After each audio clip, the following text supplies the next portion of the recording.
Super Mario Bros. Wonder is one of the best 2D side-scrolling platformers of all time. In terms of 2D side-scrolling games in the Mario series, it's right up there with Super Mario World and Super Mario Bros. 3. It's a defining moment for the Mario franchise. It was pure joy. I had to order a copy internationally because I'm in Japan and I have a North American Switch and I just want to maintain that continuity. And I was just checking multiple times a day. Has it shipped yet? Has it shipped yet?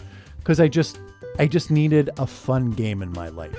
I just wanted something that I was just going to enjoy, that would maybe bring me back to my childhood a little bit, just make me feel good.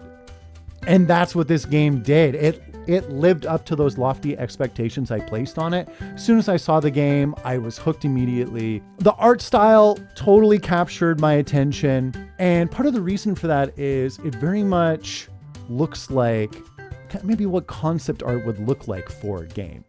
It was very much able to, I feel, capture the artist's intentions when it came to the concept art or the drawings for the game, and then it translated well into the engine.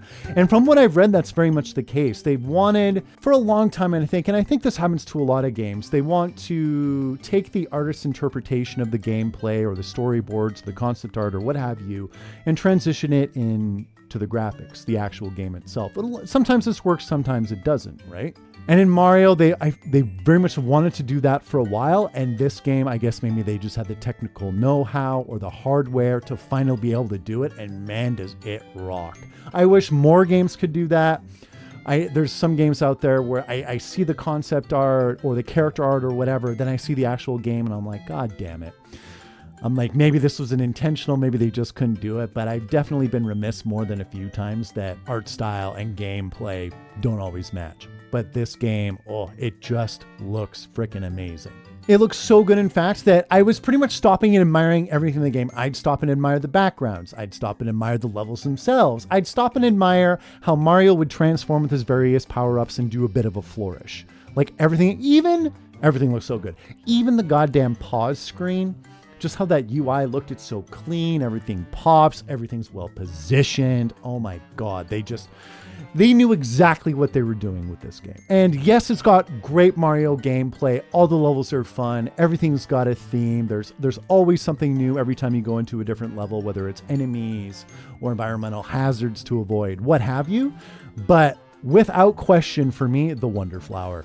The Wonder Flower in every level that just turns everything up on its head was the best part. I was always excited to see the Wonder Flower. I'm like, what? And I would always think, what crazy shit are they going to throw at me this time?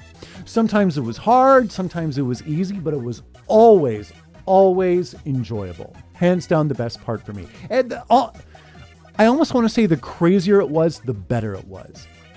Especially if Mario got some crazy transformations going into it. Sometimes he'd turn into Metal Mario and become magnetic, or he'd turn into like a red pile of goo, or he'd turn into a spike ball and just blow through everything in his path. Just almost the crazier, the better. And the thing too is this Mario was just oozing creativity. They're so creative in this game, but it's almost like they knew where to temper it and not go too crazy. Because it still feels like a Mario game. It doesn't feel like something else, but it's still brimming with new ideas, and the execution is superb. And even without the Wonder Flower, there's the new abilities you can have. The cap that just kind of glides you a little bit through the level. And there's ones that make you bounce all around or go super fast. That's all great. We're all going to have our favorites, but they anticipate that. And then they have just those levels where you have to use very specific abilities to get through. And I loved it because every time you died, you didn't lose a life. You just could infinitely repeat until you got it. And that's just such great foresight on their part, because they knew a lot of people wouldn't be using a lot of these power-ups all the time because there's so many to choose from. And now you get levels dedicated to them. And they're a ton of fun. Some of them are super challenging. And I love how they tell you how difficult the level is going to be.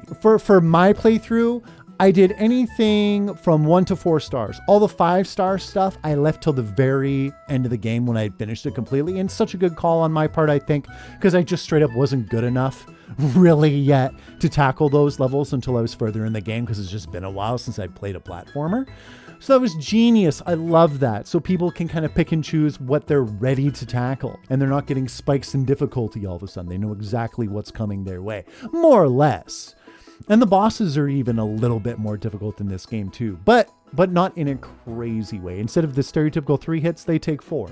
I know it's wild, but it works. And then the power-ups too, so balanced. Everything has great utility. And we even get like mini kind of like gauntlets or coliseums to use our abilities in against different enemies. And I love that about this game, because so many times in Mario, I'm like, oh, I wish I had more fire flowers and could blast your enemies more, Tanuki suits or what have you, or ice flowers. And we get whole levels with that. And you got to try and figure out what power-up's going to do the best to slay all these enemies. And I freaking love that. That felt like it was made just for me. There's something in this game for everybody. I haven't even touched the multiplayer yet. I'll definitely go through that again with the wife, but single player, oof, definitely worth it. It was I think it took about 15 hours to beat, and man, it was fun the whole time. The whole time. Yes, you're going to get those difficult levels where you're dying over and over again, but then it's just satisfying when you finally beat them.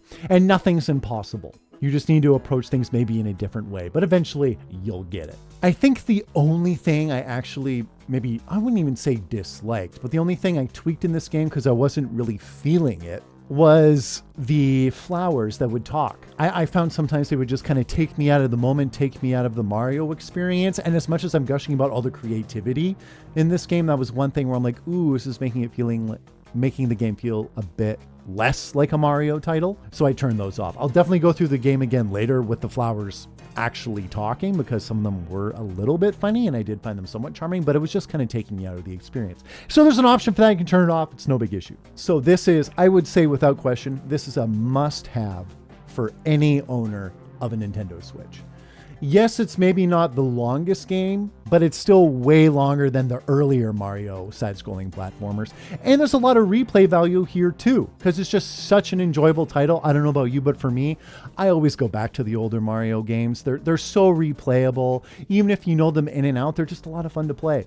So I think it is definitely worth the money, for sure. It's been what? 6 years since Mario Odyssey. This is the first brand new Mario game we've had since then. Yes, I know we got kind of Bowser's Fury and some touch-ups for the older Mario games, but man, if it takes every 5-6 years to have a game of this quality come out, I'll wait. Without question, I will wait for games this good. And the other thing I want to say about it too, it's as far as I know, it's box complete. There's going to be no add-on, no DLC, anything like that. And it just feels so old school and right that way. Just buying a game and everything you want in the game is already in it. Not knocking on DLC. There's good DLC out there, but I'm an old-timey guy and I just love having all my content at release. And that's what this game does. Anyway, thanks for joining me for this game break, guys. I'll be back later with more videos and I'll see you later.